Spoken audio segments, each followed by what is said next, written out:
Mumbai Indians loss to the Rajasthan Royals means that they have now lost 3 games out of 3, which is, to be fair, a way that absolutely no team wants to be starting off the IPL. However, Mumbai do have a reputation for being notoriously slow starters even in seasons when they have gone on to win the title. So, if you look back at history, you'll realize that maybe, just maybe, there's not a lot to worry about when it comes to the form table with Mumbai Indians. If you don't believe us, in this video, what we're going to do is actually relive some of the more closer qualification scenarios that MI had to not just endure, but also successfully overcome to qualify for the playoffs. In fact, there are 4 instances that we've picked out. So what we've done is obviously eliminated the years that they didn't make it to the playoffs, and we've also eliminated the years when they made it to the playoffs on a canter.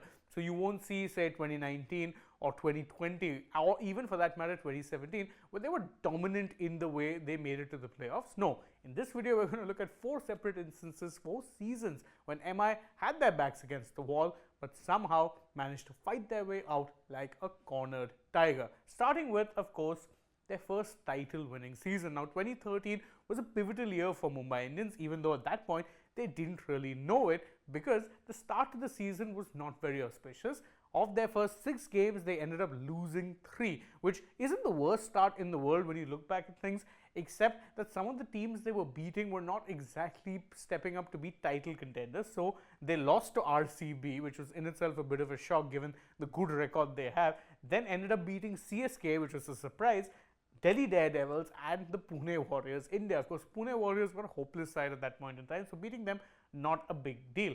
After that, though, they ended up losing 2 back-to-back games, which meant that the franchise took the hard call of replacing the then captain Ricky Ponting with Rohit Sharma. And how did that season turn out to be?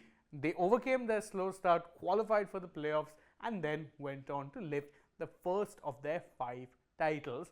So that is where Mumbai Indians and slow starts did the handshake emoji, because it carried on for 2 straight years after this. 2014 was, I would say, even worse, because 2014, if you remember, was a general election year.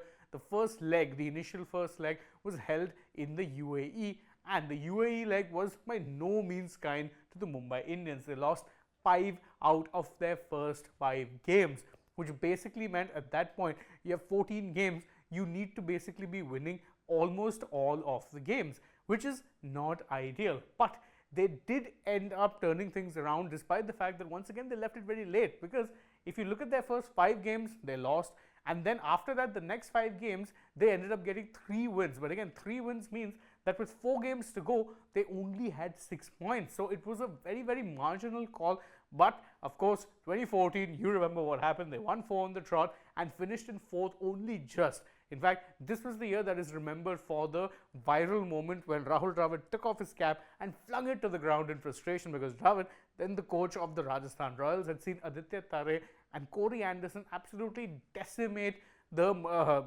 Rajasthan Royals bowling lineup and get to the required target, which they needed to chase down in just over 14 overs.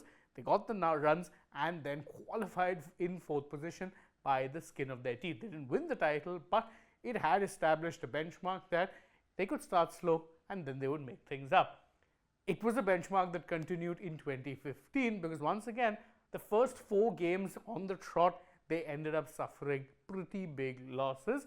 Now, thereafter, again, it was a case of in the next 8 games, you needed to be finding form, and then they found that form and then some, because they ended up making a couple of tweaks to the playing 11 that helped them out very nicely, and then went on a consistent run, and then of course ended up winning their 2nd title. Now of course, with MI at that point, it became a bit of a habit for them to be winning the titles in odd years. 2016 was very poor. 2017 they were dominant right up till the final, which they won very closely, and then 2019 they were once again dominant when it came to them making the playoffs.